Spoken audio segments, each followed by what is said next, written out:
All right, today we are diving into a really powerful new way to look at global conflict. I want you to forget about tanks and armies just for a second and think instead about the hidden wiring of our global economy. You know, the systems that move all our money, our data, and our goods. Because what if that infrastructure is the real battlefield of the 21st century? That's really the heart of it, isn't it? This is the central question we're exploring today, based on the work of Edward Fishman. And it's a fascinating and, frankly, a slightly terrifying idea that the very things that make our modern world even possible have a hidden dual use. Okay, so let's get into it. And to do that, we first have to look at what we all used to believe about globalization. For a very long time, there was this one dominant, really optimistic idea. You see, the theory was pretty simple, and it was elegant. If countries are all deeply connected through trade and finance, well, they have way too much to lose by going to war with each other. It made perfect sense, right? More connection equals more shared interests, which equals more peace. But Fishman's work just flips this entire idea on its head.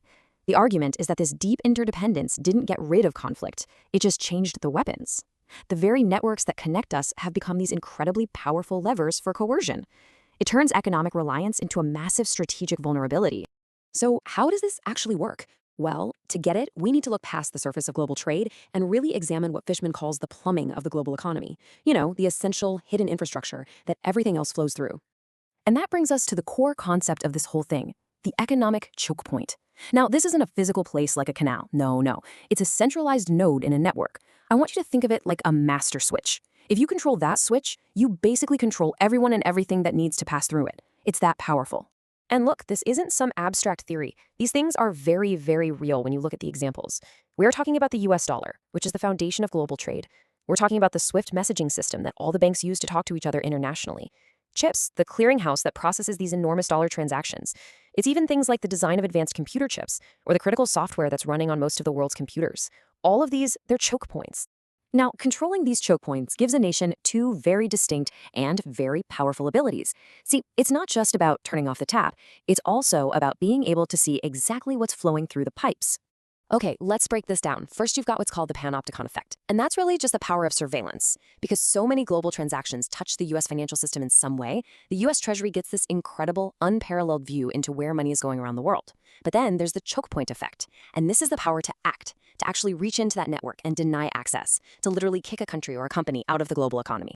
And this quote from the source just nails the central tension here. The very efficiency and seamlessness of globalization is what created this immense power.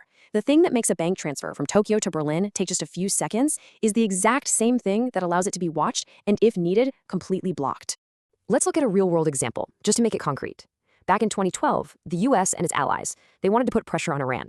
They didn't need a naval blockade. Nope. Instead, they used the choke point effect. A legal order was sent to SWIFT, which is, funny enough, a private Belgian company.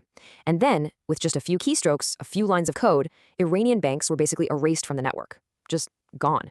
Cut off from international finance. That is what modern economic warfare looks like. Now, you might be thinking that this incredible power was the result of some grand, secret government strategy, right? Some master plan cooked up in a hidden room somewhere. But one of the most fascinating arguments in Fishman's work is that it was almost entirely an accident. Yeah, the United States didn't set out to build an empire of choke points. It just kind of happened. American companies innovated, and they dominated. Google became the world's search engine, FedEx set the standard for logistics, and U.S. banks became the absolute center of global finance. This dominance in the private sector unintentionally handed the U.S. government the keys to the entire global economic kingdom. So the crucial point is this. Modern American power isn't just about aircraft carriers anymore. It's about how indispensable its technology and its financial systems are. When pretty much everyone, everywhere, relies on your plumbing just to function, well, you have a very unique and a very powerful kind of leverage. The creation of the petrodollar is a perfect case study of this. So, back in 1974, a seemingly technical, kind of boring agreement was made to price all global oil in US dollars. This one simple decision had massive, massive consequences. Over the decades, it meant that any country that wanted to buy oil, which, let's be real, is every country, first had to get their hands on US dollars. And to get dollars, you have to go through the US banking system, which places you squarely inside one of the world's most powerful choke points, all from one decision. So how does this framework actually apply to the world today? I mean, this isn't just history or abstract theory. Looking at the world through this choke point lens, it really helps explain major geopolitical conflicts that are happening right now in early 2026. Let's look at today's headlines through this very lens. That first one, the ongoing trade dispute between the US and the EU.